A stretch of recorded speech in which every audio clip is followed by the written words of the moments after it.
Hey guys, it's Elizabeth from Elizabeth Books, and I'm here today to do my top 10 best and worst books of 2015. So let's get into it. So first, my favorite books. It was really hard to narrow it down to 10 because I read 286 books in 2015.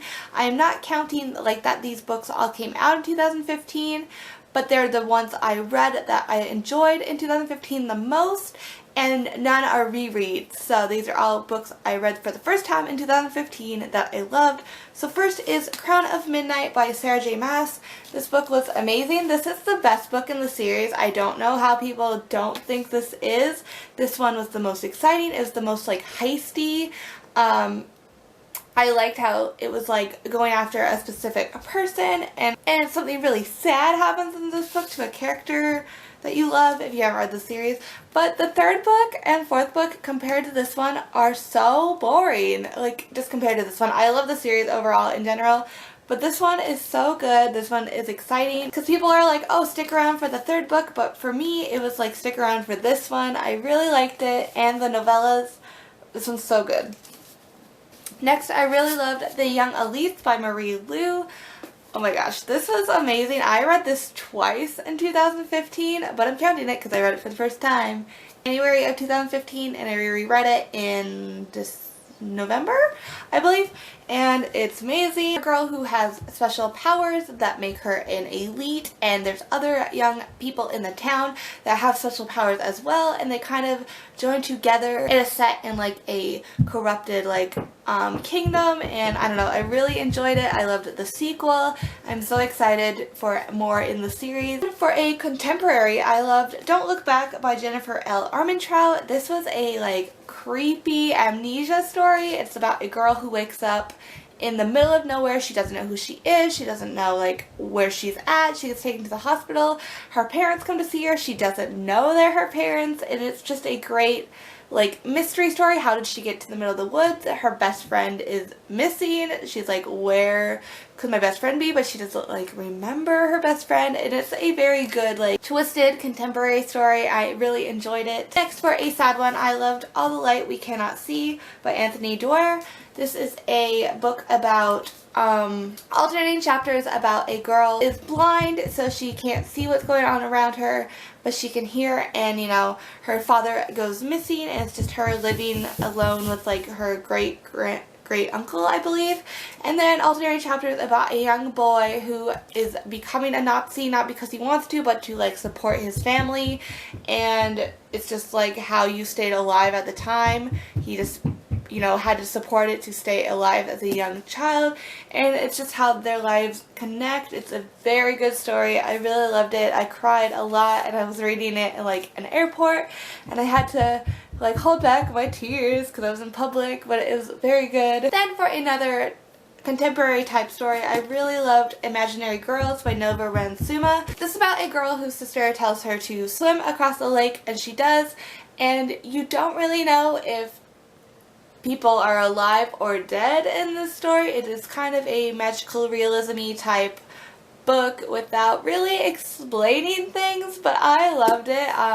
I was super into it. I just needed to know what was going to happen next. I know a lot of people didn't like it, but I enjoyed it a lot. I thought it was amazing. I also loved Finding Audrey by Sophie Kinsella. Sophie Kinsella is a really great author. She's so funny. I love all her adult novels. All of them have been funny in some way. Some have been less funny than others, but overall they've been really good. This is her first young adult novel, and I connected to it a lot. It is about a girl named Audrey who has anxiety and just stays at home a lot, and it's just all about her family though. Her mother and father are hilarious. Her brother reminded me of my brother so much growing up, just very into video games and played games kind of like RuneScape, World of Warcraft type computer games, and I just felt like the relationship was the same as my brother and I's, and I was very into the story. I just couldn't wait to see what would happen next. Then I loved Six of Crows by Leigh Bardugo. This is her new series kind of following the Grisha trilogy after it,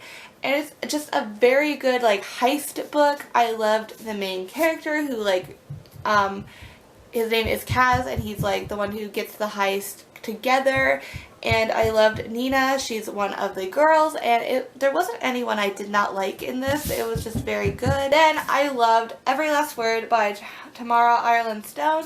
This is a sort of contemporary twist book. It is about a girl with OCD, and no one knows she has OCD, like in her group of friends. She keeps it very secret, and she joins this group called like the Poets Corner, I believe, and it's just where she can be herself. It's where she can express herself, and I actually don't really like poetry or any, I just feel like I just don't connect to it. I don't really like it, but this book made me like it for the most part. Like, I liked most of it, and I really liked the characters. There was a big twist at the end I never saw coming at all. It was amazing. And finally, the last book I loved in 2015 was a graphic novel called Nimona by Noelle Stevenson. It was just so cute. The art is amazing. The storyline was amazing. I loved Nimona, and like, I just want more. I want more Nimona, or I want just more Noelle Stevenson work.